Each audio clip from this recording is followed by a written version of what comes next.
Ang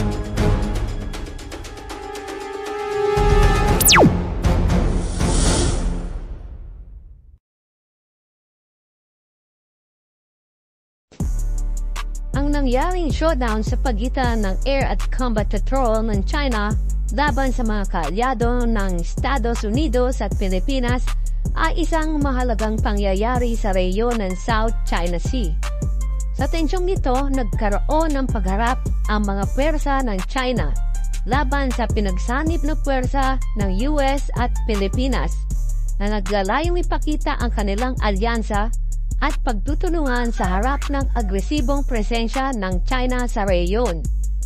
Ang mga ganitong uri ng patrol at ehersisyo ay bahagi ng mga hakbang ng Pilipinas at US upang masiguro ang kanilang karapatang maglayag at lumipad sa mga lugar na itinuturing na international water at airspace. Ang pagtaas ng tensyon sa lugar ay nagpapakita ng mas matinding pangangailangan para sa diplomatic effort upang maiwasan ang posibilidad ng konfrontasyon. Sa kabila ng mga alitan, patuloy ang mga bansa sa rehiyon at kanilang mga kaalyado sa paghahanap ng mga paraang magdudulot ng mas matatag na seguridad at kapayapaan sa South China Sea. Ang pagsanib puwersa ng Estados Unidos, Pilipinas, Japan at Australia ay isang malinaw na nagpapakita ng lakas at pagkakaisa ng kanilang alyansa, lalo na sa harap ng patuloy na tensyon sa rehiyon ng Asia-Pasipiko. Ang mga ehersisyong militar tulad ng mga joint drills at patrols ay nagsisilbing pahiwatig na handa silang magtulungan para ipagtanggol ang kani-kanilang interes at seguridad sa rehiyon.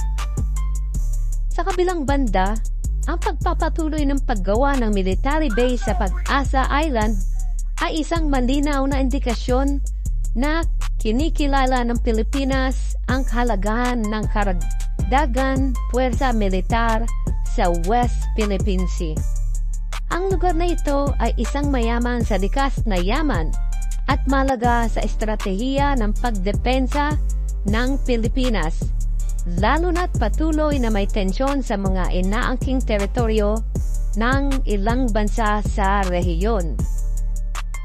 Sa pagtaguyod ng mga military base malapit sa West Philippine Sea, nagkaroon ang Pilipinas ng kakayahan para mas mabilis na pagresponde at mas matatag na presensya sa mga pinag-aagawang teritoryo.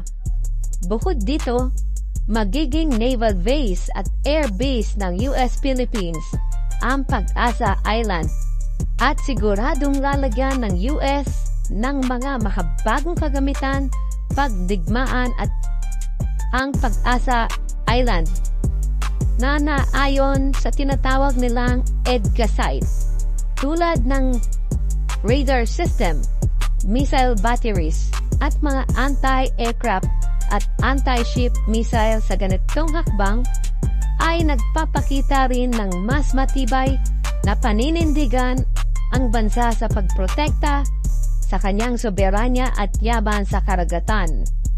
Sa pakikipagtulungan din sa mga kaalyadong bansa, mas magiging matatag ang kakayahan ng Pilipinas na ipagtanggol ang kanyang teritoryo laban sa banta at pag-angkin o agresyon mula sa bansang China.